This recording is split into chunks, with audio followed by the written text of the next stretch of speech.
Django unchained. कहानी की शुरुआत में कुछ पहाड़ दिखाए जाते हैं जहां पर एक आदमी अपने साथ कुछ गुलामों को लेकर जा रहा है। इन सभी के पैर जंजीरों से बंधे होते हैं। ये वक्त होता है सन 1858 का। ये वो वक्त था जब गुलामों को रखने का चलन था, उनके ऊपर अत्याचार किए जाते थे। ये सभी गुलाम बहुत बुरी तरह से थक चुके हैं, लेकिन फिर भी इन्हें रोका नहीं जाता। चलते चलते रात हो जाती है और तभी इन गुलामों को जो अपने साथ ले जा रहा होता है, वो देखता है कि सामने से कोई घोड़ा गाड़ी में आ रहा है। वो जोर से चिल्लाकर कहता है, वहीं पर रुक जाओ नहीं तो मैं तुम्हें गोली मार दूंगा। वो आदमी कहता है कि मैं तो एक आम आदमी हूँ, मैं यहाँ पर गुलामों के सौदागर से मिलने के लिए आया हूँ और अगर तुम वही हो तो हम डील कर सकते हैं। वो उस अनजान आदमी से पूछता है कि कैसी डील। वो बताता है कि क्या तुम्हारे पास कोई ऐसा गुलाम है जो प्लांटेशन से है। तभी गुलामों में से एक गुलाम बोलता है कि हाँ, मैं प्लांटेशन से हूँ। ये सुनने के बाद वो घोड़ा गाड़ी वाला आदमी उस गुलाम के पास जाता है और उससे पूछता है कि तुम्हारा नाम क्या है। वो बताता है कि मेरा नाम जेंगो है। इस घोड़े गाड़ी वाले का नाम डॉक्टर किंग होता है। डॉक्टर किंग जेंगो से 3 भाइयों के बारे में पूछता है जिनके बारे में जेंगो ठीक ठीक बता देता है। डॉक्टर किंग को यकीन हो जाता है जिस आदमी की, जिस गुलाम की तलाश में वो यहाँ पर आया है, वो यही है जिसका नाम जेंगो है। वो जेंगो से पूछता है क्या तुम प्लांटेशन जाना चाहोगे। जेंगो कहता है कि हाँ। दरअसल प्लांटेशन में जेंगो की पत्नी को गुलाम बनाकर रखा गया है और वो अपनी पत्नी को किसी भी कीमत पर वहां से आज़ाद करवाना चाहता है। अब यहाँ पर जो इन सभी गुलामों को ले जा रहा होता है, वो डॉक्टर किंग की तरफ गन तान देता है और उसे गुलामों से बात करने से मना करता है। डॉक्टर किंग को गुस्सा आता है और वो उस आदमी को गोली मारकर मार देता है। यहाँ पर उसका भाई भी होता है जिसे वो गोली मारकर जख्मी कर देता है। इसके बाद डॉक्टर किंग उस आदमी के जख्मी भाई के पास जाता है और उससे जेंगो को खरीद लेता है। यहाँ पर जितने भी गुलाम है वो सब के सब आज़ाद हो चुके हैं क्योंकि ये आदमी भी कुछ ही देर में मरने वाला है। इसके बाद डॉक्टर किंग जेंगो को लेकर शहर आ जाता है, जहाँ पर वो जेंगो को कहता है कि तुम आज़ाद हो, तुम आज़ादी से अपनी सांस ले सकते हो। जेंगो आज़ादी से शहर में घूमता है। उसे देखकर सभी लोग हैरान होते हैं क्योंकि जेंगो एक बहुत पुराना स्लेव होता है। इसके बाद डॉक्टर किंग उसे लेकर एक बार में जाते हैं, जहाँ पर वो जेंगो को कहते हैं कि तुम अभी भी पूरी तरह से आज़ाद नहीं हो और अगर तुम्हें आज़ाद होना है तो तुम्हें मेरा एक काम करना होगा। मैं एक बाउंटी हंटर हूँ और मैं उन्हीं तीनों भाइयों को ढूंढ रहा हूँ जिनके बारे में मैंने तुमसे रात में पूछा था। यहाँ बाहर शेरिफ आ जाते हैं और वो जोर से चिल्लाकर बोलते हैं कि तुम जेंगो को अपने साथ नहीं ले जा सकते, वो एक गुलाम है और रात को जो कुछ हुआ था उसके बारे में शेरिफ को पता होता है, इसीलिए वो डॉक्टर को अरेस्ट करने के लिए आया होता है। डॉक्टर बार से बाहर आता है और शेरिफ को गोली मारकर जेंगो को यहाँ से लेकर निकल जाता है। रास्ते में वो जेंगो से उसकी पत्नी के बारे में पूछता है। जेंगो बताता है कि मैं और मेरी पत्नी उन्हीं 3 भाइयों के पास गुलाम थे जिनकी तुम्हें तलाश है। एक दिन हम दोनों ने भागने की कोशिश की, मैं तो भागने में कामयाब हो गया लेकिन मेरी पत्नी को पकड़ लिया गया और उसे प्लांटेशन पहुंचा दिया गया। डॉक्टर उन 3 भाइयों के शिकार पर निकल जाता है जिन्हें जेंगो पहचानता है। ये जानते हैं कि इन्हें अंदर नहीं जाने दिया जाएगा, इसीलिए डॉक्टर गुलामों का खरीदार बनता है और जेंगो को अपना सर्वेंट बना लेता है। यहाँ पहुंचने के बाद डॉक्टर अंदर चला जाता है और जेंगो बाहर ही खड़ा रहता है। तभी जेंगो उन 3 भाइयों में से 2 भाइयों को देख लेता है, जिन्हें देखते ही वो गोली मार देता है। अब डॉक्टर भी बाहर आ जाता है। वो देखता है कि जेंगो ने 2 भाइयों को मार दिया। तभी इन्हें तीसरा भाई दिखता है जिसे डॉक्टर खुद मार देता है। गोली की आवाज़ सुनकर इस जगह का जो ओनर होता है वो बाहर आ जाता है और डॉक्टर की तरफ गन तान देता है और इससे पहले कि वो गोली चलाता, डॉक्टर उसे इन तीनों भाइयों के खिलाफ वारंट दिखाता है जिसके मुताबिक वो इन तीनों को मार सकता था। वारंट देखने के बाद वो आदमी इन्हें कुछ नहीं कह पाता और उसके दिल में इन दोनों के लिए बहुत गुस्सा होता है क्योंकि इन दोनों ने उसके 3 खास आदमियों को मारा था। इसीलिए वो अपने आदमियों से कहता है कि इन दोनों को किसी भी कीमत पर शहर से बाहर मत निकलने देना। डॉक्टर को इस बात का एहसास होता है, इसीलिए वो अपनी घोड़ा गाड़ी में नहीं बैठता और जब उस अमीर आदमी के सभी लोग घोड़ा गाड़ी को घेर लेते हैं तभी डॉक्टर उस घोड़ा गाड़ी को ब्लास्ट कर देता है जिससे उस अमीर आदमी के कई लोग मारे जाते हैं। यहाँ पर डॉक्टर जेंगो से पूछता है क्या तुम ऐसा कर सकते हो। ये सुनते ही जेंगो डॉक्टर के हाथ से गन ले लेता है और उस अमीर आदमी को गोली मार देता है। ये देखकर डॉक्टर को बहुत अच्छा लगता है। जेंगो से कहता है कि तुम एक बहुत अच्छे फाइटर हो, मैं चाहता हूँ कि तुम मेरे साथ मिलकर काम करो। एक बार मेरा काम पूरा खत्म हो जाए, इसके बाद मैं तुम्हारी पत्नी को छुड़ाने में तुम्हारी मदद करूंगा।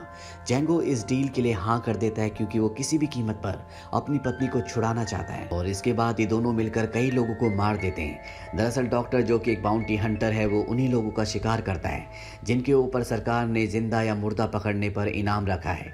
डॉक्टर उन्हें मारकर पैसे कमाता है। अब एक दिन जब ये अपने अगले शिकार पर जाते हैं तो जेंगो देखता है कि खेत में एक आदमी और उसका छोटा बेटा काम कर रहे हैं। डॉक्टर जेंगो से कहता है कि इस आदमी को मारना है। जेंगो कहता है कि हम इसे नहीं मार सकते क्योंकि इसका बेटा बहुत छोटा है। डॉक्टर उसे उस आदमी का वारंट दिखाता है और जेंगो से कहता है कि तुम ये मत सोचो कि इस आदमी का बेटा छोटा है। तुम ये सोचो कि इस आदमी ने कितने मासूम लोगों को मारा होगा। ये सुनने के बाद जेंगो ना चाहते हुए भी उस आदमी को मार देता है। अब डॉक्टर जेंगो की वजह से बहुत पैसा कमा चुका है और वो अब जेंगो की पत्नी को छुड़ाना चाहता है जो प्लांटेशन में है। लेकिन ये सब इतना आसान नहीं होगा क्योंकि प्लांटेशन का जो ओनर है जिसका नाम केल्विन है वो अमीर होने के साथ बहुत पावरफुल भी है। लेकिन डॉक्टर जानता है कि वो काले गुलामों की फाइट करवाता है जो कि उसका शौक है। डॉक्टर जेंगो से कहता है कि मैं केल्विन से मिलने के बाद उसे कहूंगा कि मैं भी गुलामों की फाइट करवाता हूं और तुम्हें मैं अपना फाइटर बनाकर इंट्रोड्यूस करूंगा। इसके बाद ही दोनों के दोनों उस जगह पहुंच जाते हैं जहां पर केल्विन गुलामों की फाइट करवा रहा होता है। डॉक्टर केल्विन से मिलता है और उसे बताता है कि मुझे भी फाइट का शौक है और मैं तुम्हारा सबसे स्ट्रॉन्ग सबसे बेहतरीन गुलाम फाइटर खरीदना चाहता हूँ। केल्विन उससे पूछता है कि तुम मेरा फाइटर कितने में खरीदना चाहते हो। डॉक्टर कहता है कि $12,000 में। सन 1858 में $12,000 एक बहुत बड़ी कीमत है, इसीलिए केल्विन ये रकम सुनकर बहुत खुश हो जाता है और अगले दिन इन दोनों को अपने साथ लेकर प्लांटेशन की तरफ निकल पड़ता है जहां पर जेंगो की पत्नी गुलाम है। जब ये प्लांटेशन में पहुंचते हैं तो दिखाया जाता है कि केल्विन का गुलाम भागने की कोशिश कर रहा था। केल्विन उसके पीछे कुत्ते छोड़ देता है जो उसे बहुत बुरी तरह जख्मी कर देते हैं, जिससे हमें पता चलता है कि केल्विन एक अत्याचारी है। इसके बाद केल्विन इन दोनों को अपने आलीशान घर में ले जाता है जहां पर वो इन दोनों को अपनी बहन से और अपने खास सर्वेंट से जो कि एक ब्लैक आदमी है उनसे मिलवाता है। डॉक्टर केल्विन से कहता है कि मैं बहुत ज़्यादा थक चुका हूँ और अब आराम करना चाहता हूँ, साथ ही मुझे एक लड़की की भी ज़रूरत है और वो जेंगो की पत्नी का नाम लेता है। केल्विन उसकी बात मान जाता है और उस लड़की को बुलाने के लिए भेजता है। यहाँ पर दिखाया जाता है कि जेंगो की पत्नी को स्टील के एक बॉक्स के अंदर बंद किया होता है जिससे उसकी त्वचा जल रही होती है। दरअसल उसने भागने की कोशिश की गई थी, इसीलिए उसे ये सजा दी गई थी। इसके बाद जेंगो की पत्नी को डॉक्टर के सामने पेश किया जाता है। डॉक्टर उससे जर्मन में बात करता है क्योंकि उसे पता है कि उसे जर्मन आती है। वो उसे बताता है कि मैं और तुम्हारा पति जेंगो यहाँ पर तुम्हें छुड़ाने के लिए आए हैं। इसके बाद वो जेंगो को बुलाता है। जेंगो को देखकर वो इतनी ज़्यादा खुश और भावुक हो जाती है कि बेहोश हो जाती है। अब रात को सब के सब खाने के लिए बैठे होते हैं जहाँ पर जेंगो की पत्नी जेंगो को डॉक्टर और सभी बाकी लोगों को खाना सर्व कर रही होती है क्योंकि वो इस घर में सर्वेंट है। जेंगो और जेंगो की पत्नी एक दूसरे को देख रहे होते हैं। सभी को ये लगता है कि ये एक दूसरे को पसंद करते हैं, पर यहाँ पर केल्विन का एक खास नौकर होता है जो कि ब्लैक आदमी है। उसे शक हो जाता है। वो समझ जाता है कि कहीं ना कहीं ये दोनों पहले से एक दूसरे को जानते थे और साथ ही डॉक्टर और जेंगो इसी के लिए यहाँ पर आए हैं। खाना खाने के बाद डॉक्टर केल्विन से कहता है कि अब हम डील की बात करते हैं। मैं 12,000 में तुम्हारे सबसे स्ट्रॉन्ग फाइटर को खरीदूंगा, साथ ही मुझे ये लड़की भी चाहिए जिसे तुमने मेरे रूम में भेजा था, यानी कि जेंगो की पत्नी को, क्योंकि इसे जर्मन आती है और मैं इंग्लिश में अच्छा नहीं हूँ, इसीलिए मेरी बात आराम से समझ सकती है। केल्विन को इस बात पर कोई भी आपत्ति नहीं होती। वो कहता है कि तुम इसे अपने साथ ले जा सकते हो, पर तभी उसका वो ब्लैक नौकर जिसे जेंगो पर और उसकी पत्नी पर शक होता है वो केल्विन को अपने पास बुलाता है और उसे बताता है कि मुझे लगता है कि हमारे साथ कोई गेम खेल रहे हैं। यहाँ पर ये किसी फाइटर के लिए नहीं आए बल्कि आपकी सर्वेंट के लिए आए हैं जिसे शायद ये पहले से जानते हैं। फाइटर तो सिर्फ एक बहाना है। केल्विन कहता है कि अगर ऐसा है तो हम उसी के बदले इनसे $12,000 लेंगे। वो बाहर जाता है और जेंगो की पत्नी के सिर पर हैमर रख देता है और कहता है कि मैं इसे मार दूंगा। जेंगो और डॉक्टर दोनों से रोकते हैं। वो कहता है कि अगर तुम इसे अपने साथ ले जाना चाहते हो तो तुम्हें इसी के बदले मुझे $12,000 देने होंगे। डॉक्टर उसकी बात मान जाता है। इसके बाद ये उसे $12,000 देकर जेंगो की पत्नी को आज़ाद करवाकर उसके आज़ादी के पेपर्स पर साइन करवा लेते हैं। जाने से पहले डॉक्टर कहता है कि तुम एक जालिम इंसान हो, पर केल्विन उसकी बात का कोई जवाब नहीं देता। वो डॉक्टर से कहता है क्या तुम मुझसे हाथ नहीं मिलाओगे? अगर तुमने मुझसे हाथ नहीं मिलाया तो हमारी डील नहीं हुई। डॉक्टर कहता है कि मैं तुमसे हाथ नहीं मिलाऊंगा। दरअसल ये दोनों ईगो में होते हैं। केल्विन अपने आदमियों से कहता है कि अगर ये मुझसे हाथ मिलाए बिना गया तो इसका मतलब हमारी डील नहीं हुई, तुम इसे मार देना। डॉक्टर कहता है ठीक है, मैं तुमसे हाथ मिलाऊंगा। और जैसे ही वो केल्विन के पास हाथ मिलाने के लिए आता है तो डॉक्टर के हाथ में गन होती है जिससे वो केल्विन को गोली मार देता है। केल्विन की मृत्यु हो जाती है। केल्विन के सर्वेंट को उसकी मौत से बहुत दुख होता है। वो उसे पकड़कर रोना शुरू कर देता है। उसे इतना गुस्सा आता है कि वो डॉक्टर को गोली मार देता है। यहाँ पर डॉक्टर की भी मृत्यु हो जाती है। इन दोनों के ईगो की वजह से एक काम जो आसानी से हो सकता था उस काम के चलते इन दोनों की मौत हो गई। अब डॉक्टर की मौत से जेंगो को गुस्सा आता है। उसके पास जो गन होती है वो उससे उन सभी आदमियों को जो यहाँ यहाँ पर होते हैं उनको शूट करना शुरू कर देता है, पर जल्दी उसकी गोलियां खत्म हो जाती है। साथ ही यहाँ के जो लोग होते हैं वो जेंगो की पत्नी को पकड़ लेते हैं, इसीलिए उसे सरेंडर करना पड़ता है।